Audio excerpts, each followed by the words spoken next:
Түз эфирде Алату Лайв программасын көріп жатасыз. Қызмат Амантур Төребаев, саламатсыздарбы. Қырғызстанда 1 октябрдан тарта пенсия жоғырылады. Маалыматқа қарағанда социалдық фондтон 3,9 миллиард сом қырылған. Есептеулерге лайық пенсия көтерілгеннен кейін Қырғызстандағы орточо пенсияның көлемі 9354 сомды түзіп, азыркыга салыштырмалуу 1692 сом көбөйгөн. Эске салсак, Кыргызстандын азыркы баш мыйзамында эң төмөнкү пенсиянын өлчөмүн жашоо минимумунан жогорку көрсөткүчтө кармоо милдети коюлган. Урматтуу көрөрман, бул саатыбызда пенсия тууралуу кеп козгойбуз. Суроолорго жооп алуу үчүн берибизге социалдык фонддун коомчулук менен иш алып баруу башкармалыгынын башчысы Жеңишбек Мукамбетовду чакырганбыз. Саламатсызбы, Жеңишбек Абкалыевич? Кутмандуу күнүңүз менен студиябызга кош келиңиз. Мынакей учурда өлкөдө пенсия канча пенсионер бар жана алардын орточо пенсиясы канча сомду түзөт учурда? Рахмат. Кече учурдан пайдаланып кетейин. Бардык пенсионерлерибизди кечеки күн расмий түрдө эл аралык каралар күнү деп белгиленип келет. 90-жылдардан бери. Ошого карата биздин президентибиз дагы кече куттуктоо жолдоп, өзүнүн куттуктоосунда ушул пенсиялардын көтөрүлүшү жөнүндө дагы басып көрсөтүп кетти. Негизи 13 сентябрь 2023 жылы жарлыкка кол коюлуп, 235 1 октябрдан баштап пенсиялардын камсыздандыруу бөлүктөрүн 38%га жогорулатуу каралган. Буга чейин кайра эсептөө иштери жүргүзүлдү. Азыркы учурда республикабызда 765 миңдин тегерегинде пенсионерлерибиз бар.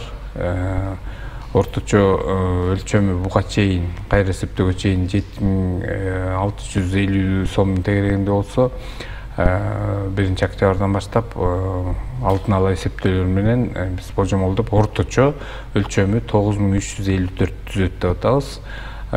Бул дагы толугу менен ушул пенсиялык фонддун эсебинен каржыланат. Жана айтып кеттиңиз, камсыздандыруу бөлүктөрү деп 38%га деп атабыз. Бирок ушул жерде айта кетчү нерсе, эң төмөнкү өлчөм 500 сомдон кем эмес деп атабыз. Анткени 3000-4000 сом алгандардын пенсияларынын өлчөмдөрүн көбөйтө келсек, 38%га жана электр энергиясына белгиленген компенсациялык төлөмдөрдү алып салып, республикалык бюджеттин эсебинен келет. Анткени бул төлөмдөрдүн баары кошумча үстүк төлөмдөр бар.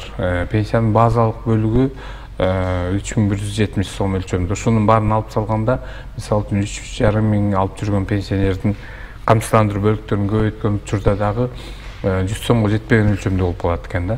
Чындай келсек 38% ошондой эле болуп калат. Ошондуктан бул категориядагылардын пенсия менен камсыздалышын мындай социалдык коргоо максатында кепилденген 500 сомдон кем эмес өлчөмдө көбөйсүн деген жарлыкка кол коюлду. Ушул жарлыкка ылайык биз сентябрь айынын ортосунан баштап эсептөө иштерин жүргүзгөнбүз. Азыркы күндө толугу менен эсептелип бүттү. Банк аркылуу алгандардыкы жеке эсептерине ведомство аркылуу жөнөтүлүп жатат. Ал эми почта кызматы аркылуу алгандарга алардын жана буйрутмаларына жаңы өлчөмдөрү коюлуп атат да. Ошо 10 числодо билесиздер, биз үстүбүздөгү ай үчүн төлөйбүз. Ошондо октябрь айынын пенсияларын 10 числодон кийин баштап жаңы кайра эсептелген өлчөмдө толугу менен ала алышат биздин урматтуу пенсионерлер. Анан бул каражаттар толугу менен пенсиялык фонддун эсебинен каржыланып атат. Анткени камсыздандыруу бөлүктөрү көбөйүп атат да. Былтыр эсиңиздерде болсо, 1 октябрдан баштап камсыздандыруу бөлүгү 15%га, ал эми пенсиянын базалык бөлүгү 3170 сом өлчөмүндө жаңы өлчөмдө белгиленип, мурда 1780 болсо 1390 сом мындай көрүнүктүү өлчөмдө көбөйгөн. Ошондуктан быйыл пенсиянын базалык бөлүгү көбөйгөн жок. Анткени бул республикалык бюджеттин эсебинен көбөйүп келген.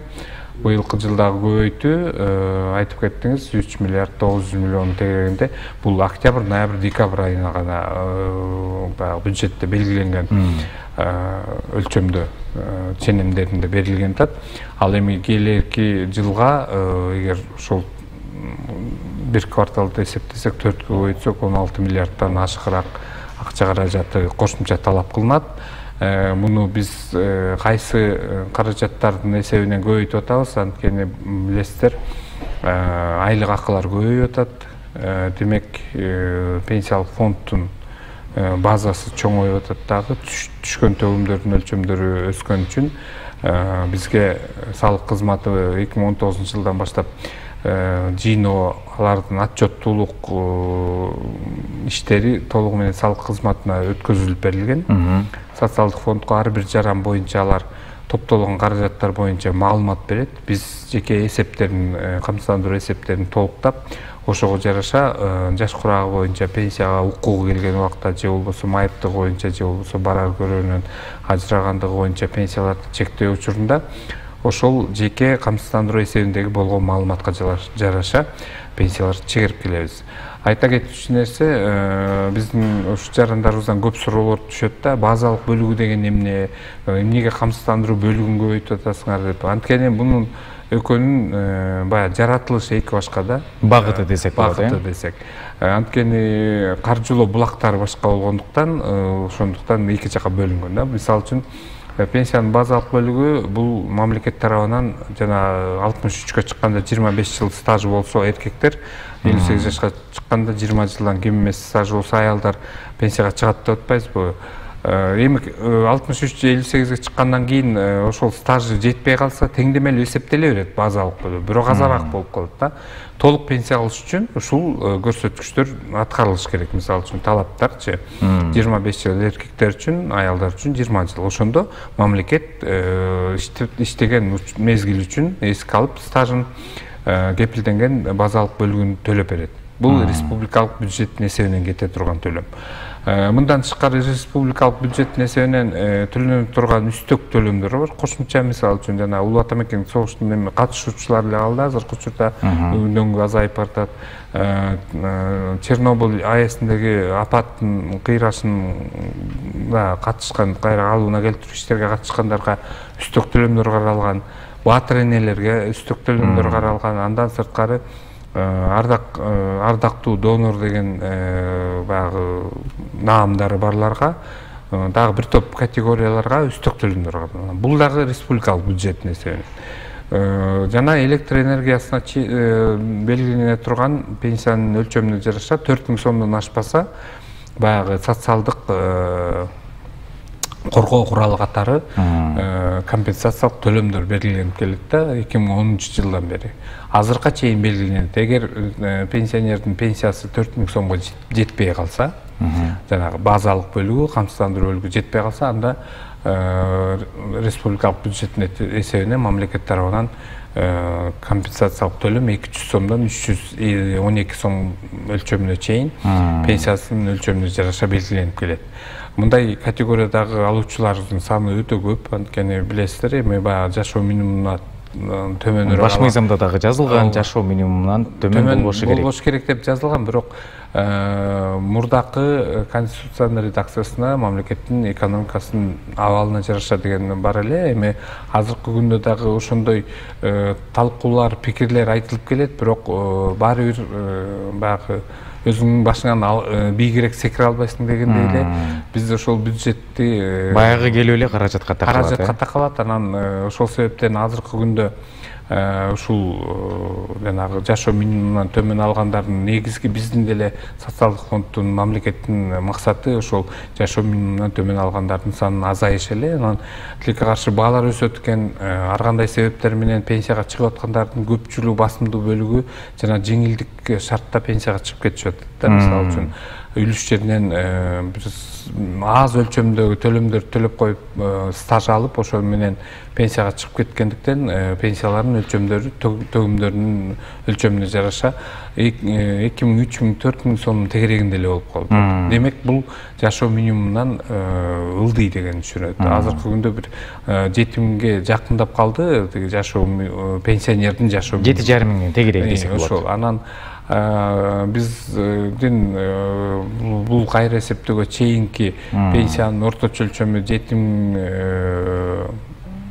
немеде болсо 6700 50 сомдун тегерегинде болсо, көбөйтүүдөн кийин ошол өлчөмү 9300 сомго жакындап калат деп атабыз. 1690, 1700 сом тегерегинде орточо көбөйөт. Анан бардыгы ушул орточо деген эсепти айтсак эле өзүнө кабыл алып болот экен. Эми ар кимдики караганда мен айтып кетпедимби? Пенсиясынын өлчөмү канчалык жогорураак болсо, ошончолук жогорураак көбөйөт. Азыраак болсо, азыраак, бирок 500 сомдон кем эмес төмөнкү өлчөм. Мындан тышкары тажрыйба дагы саналат болуш керек, э? Ооба, ал жерде эми пенсиянын өлчөмүндө жанагы камсыздандыруу бөлүктөрү деп атканыбыз, биринчи камсыздандыруу бөлүгү бул баягы жеке эсеп киргизилгенге чейинки төгүмдөрдү эсепке алууга чейинки иштеген мезгили, эмгек китепче менен болобу, окуган убагы күндүзгү бөлүмдө, аскер кызматында же балдар менен отурган убактардын баары эсептелип, стаж болуп эсептелет. Ал эми 96-жылдан кийинки мезгил үчүн стаж бул шарттуу түрдө гана баягы укук алыш үчүн, жалпы камсыздандыруу стажын эсептөө үчүн гана керек болуп калып атат да. Анткени түздөн-түз 96-жылдан кийин жана паспорттагы 14 цифрдан турган номерге түшкөн акча каражатынын пенсиялык фондко өлчөмүнө жараша болот. Ошон үчүн биз айтып атпайбыз, жана көмүскө экономикадан чыгып ачык иштегиле, анткени колго алган акча менен отчеттуулуктан өткөн акчанын экөөнүн айырмасы болуп калып атат. Көп баягы жеке чакан ишканалар ушундай төлөмдөрдөн качып, колуна конвертте берип коебу. Ал эми бизге отчеттуулукка келгенде салык кызматына башка цифраларды көргөзүп коюп атат да. Бул түздөн-түз ошол жарандын пенсиялык укугун басмырлаган болуп калат. Анткени төгүмдөрүн эгер көбүрөөк алган акча каражатынан көбүрөөк түшө турган болсо, булар аз көрсөтөт дагы, аз өлчөмдөгү төгүмдөрдү төлөп коюп атат. Эми бул социалдык фонддун бюджетин байытуу эмес, бул ар бир жарандын пенсиялык укугун коргоо деген сөз да. Анан жарандарыбыз дагы баягы көпчүлүк учурда мындай пенсиялык сабаттуулугу жетпейт дейил десек, иш берүүчү менен кандайдыр бир мындай немелерге өзүнчө келишим түзүп алгандар. Жок, келишим болгон күндө дагы мындай алар менен кандайдыр бир мамиле бузбоого барбайлы деп эле, ошого берген акчасына макул болуп эле, бул жагында эмне болуп атканы менен иши жок болуп калып атат да. Бул жерде дагы иш берүүчү менен иштеп аткан адамдын өзүнүн жеке жоопкерчилиги болуш керек. Биздин өзүбүздүн мамлекеттик пенсиялык социалдык камсыздандыруу жөнүндө мыйзамы бул өзүнүн аты эле атап тургандай социалдык камсыздандыруу принциптерине негизделген. Жана биз турак жайды камсыздандырып атпайбызбы, автоунааны камсыздандырып атабыз. Ошондой эле пенсияга келгенде өзүңдү пенсия менен камсыздандыр деген сөз да. Бара-бара бул келип 78-79 жылы төрөлгөн балдар, адамдар, жарандарыбыз пенсияга чыкканда булардын биринчи камсыздандыруу бөлүгү 96-жылга чейинкиси жок болуп кетет өзүнөн өзү. Анткени жыл берилген сайын стажы азая берет. Канчалык жаш болсо 96 жылга чейинки биринчи камсыздандыруу бөлүгүнө керектелүүчү стажынын өлчөмү азаят. Барып биздин эсебибиз менен бир 18 жашынан иштеп баштаса, 79 жылкы бала 18 жашын 96-тан баштап иштеп калган болот. Ага чейинкиси мектеп курагы болуп калат. Анан ошондуктан ушул тенденцияга келгенде, убага келгенде булардыкы пенсиянын базалык бөлүгү анан экинчи камсыздандыруу бөлүгү эле болуп калат да. Ошондо биринчи камсыздандыруу бөлүгү өзүнөн өзү жок болуп кетет. Ошондуктан төгүмдөрдөн түздөн-түз көз каранды болуп аткандыктан төккөн акчаңыздарды жеке эсебиңиздерден текшерип туруңуздар деп үндөп кетмекмин. Анткени көпчүлүгү баягы кызыктар болбой, жашыраак кезде кызыктар болбой, анан пенсияга жаш курагы келип калган убакта баягы иштеген мекеме ишканалары жок болуп кеткен убакта карайлап издеп калышы мүмкүн. Анткени отчеттуулугу кандай өтүп атат. Ар бир жаранга ошол төккөн төгүмдөрүн так берип жеке эсебине отургузуп атабы. Бул баягы жумуш которгондо айырма болуп калыш керек болуш керек, мен ойымча. Негизи иштеп аткан адам ар бирөөбүз өзүбүздүн жеке эсебибизден маалымат алып турушубуз керек. Мурда биз муну кагаз жүзүндө чыгарып берчү элек. Бирок анда дагы баягы ишкана мекемелерге берсек көпчүлүк эсеп касап бөлүмдөрү таратып берүүдөн эринип ошол конвертте калып кетип аткан да. Анан мисалы үчүн сиз мен эле өзүмдүн жеке эсебимде эмне бар экенин билбей туруп анан кийин пенсияга келгенде кеч болуп калып аткан убактар бар. 20-30 жылдан кийин барсаң ал документтер каяка калган, жетекчилер алмашып кетет экен, же болбосо бир мекемеден бир мекемеге көчкөн убакта булардын эмне кереги бар деп таштап кетиши мүмкүн, архивге өткөрүлбөй койгон учурлар болуп калат. Ошондуктан убагында азыркы күндөн баштап жеке эсебиңиздерди текшерип туруңуздар. Муну социалдык фонддун борбордук бөлүмдөрүнө гана кайрылбастан аймактык башкармалыктарга да барып туруп, өзүңүздүн паспортуңуз менен барсаңыз, жеке эсебиңизден көчүрмө аласыз. Ал жерде кайсы жакта канча иштеп, канча айлык алып, социалдык төлөмдөрдү канча өлчөмдүү төлөп атканыңар көрүнүп турат. Мындан тышкары баягы санариптештирүүнүн алкагында биз 2017-18 жылдардан бери камсыздандырылган адамдын жеке кабинети деп ачтырганбыз. Азыр бул функция мамлекеттик каттоо кызматына өткөткөн. Жанагы калктык тейлөө борборлору бар эмеспи? Ошол жакка барып, бир жолу каттоодон өтүп, паспортуңуз менен өзүңүзгө сыр сөз аласыз.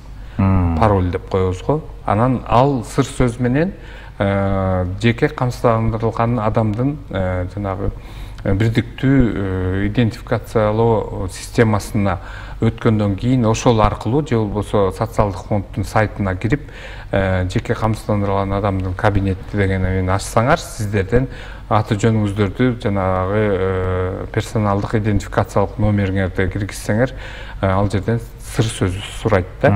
Ошол сыр сөз ошол жаранын өзү эле билет. Ошондуктан уюлдук телефон болобу, кайсы жерде интернетке байланышка мүмкүнчүлүк болсо, ошол жерден көрсөңүздөр болот да. Анан ал жерге баягы сыр сөз менен киргенден кийин немеси бар, тизмеси бар. Кандай кызматтарды ала алса болот деген. Ал жерде пенсияга чыгууга арыз берсе болот. Үйүнөн чыкпай, ишканадан чыкпай туруп деле бизге келүүнүн кажети жок да. Бул аябай ыңгайлуу бир шарт түзүп берип атат. Бул кар адамдарга экен, ыңгайлуу болот. Жок, бул эми мисалы алганда 58 менен 63-кө чыккандарды мен ойлойм, карыды элемиз. Алар эми мисалы үчүн ичинен суранып, пенсияга чыгыш үчүн арыз бериш үчүн социалдык фонддун аймактык башкармалыктарына барыш керек. Эгер жанагындай идентификациядан өтүп, жеке камсыздандыруу кабинетин ачып алган болсо, анда интернет аркылуу эле арызыңыздарды берип, документтердин сканерленген көчүрмөлөрүн салсаңыздар, аралыктан эле пенсия чыгып кетсеңер болот. Келип кереги жок. Бул жерде коррупциялык бир кандайдыр бир бюрократия десек болот. Жокко чыгарылып калат да. Ошондуктан мындай шарт менен чыккандардын деле саны өсүп баратат. Азыр эсимде жок, 600-700гө жетип калса керек. Ошончо адам социалдык фондко келбестен эле пенсияга чыгып кетишти. Ал жерде жеке камсыздандыруу эсебинен көчүрмө алганга мүмкүнчүлүк берилген. Пенсия тууралуу эсеби боюнча толук маалымат алганга болот. Пенсияны төлөөнүн каналдарын өзгөртүп алса болот. Мисалы үчүн каалоосу менен азыр мыйзамда же почта аркылуу жеткизип берүү менен, же болбосо банктык эсеби аркылуу банктардан алса болот да. Ошондуктан ушул каналдарын тандап алса болот. Мен кааласам почтадан алам, кааласам банктан алам деген арызды берсе болот. Жанагы топтомо пенсиялык фонддун каражаттарын тууралуу маалыматты алса болот. Анткени бул азыркы күндө жана банктардан кредит алып атпайбызбы? Ошолорго дагы башка бир кандайдыр финансылык операцияларга керектүү маалыматты өзүңүздөр көрүп алсаңыздар болот. Анан биз жана топтомо фонддун каражаттарын ипотекалык насыяны жапканга, үй турак жайга алгандардыкын, жаштардыкын алып колдонгонго мүмкүнчүлүк берип атпайбызбы? Ошондо баягы менин эсебимде канча сом бар экен деген суроо туулушу мүмкүн да. Ипотекамды жаап алайын дедим эле деп. Эгер 2013 жылдан баштап иштеген болсо, 2%дан төлөп келсе, ушул топтомо фондко, анан 50 000 сомдон ашыгыраак каражаты болсо, ала каражаттарын ипотекалык насыяны жапканга жумшаса болот. Бирок бул жерде айта кете турган нерсе, бул банктын эсебине которуу жолу менен гана.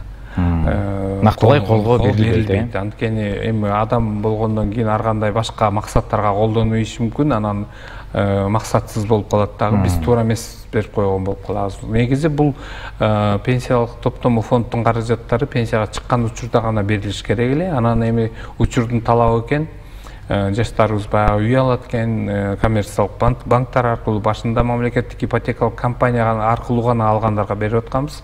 Андан кийин өзгөртүү киргизилип, министрлер кабинетинин токтому менен кошумча ошол мурда дагы ипотекалык насыя алып толугу менен жаба электерге мүмкүнчүлүк берилип атат. Анан үй бүлө мүчөсүнүн, мисалы үчүн аял менен күйөөсүнүн бирөөсү ипотекага оформить этилген болсо, алган насыяны. Анда экинчиси дагы 50 миңден ашык акчасы болсо, ал дагы ошол насыяны жапканга алып кеткенге болот. Экөө тең бирдей мүмкүнчүлүк бар экен.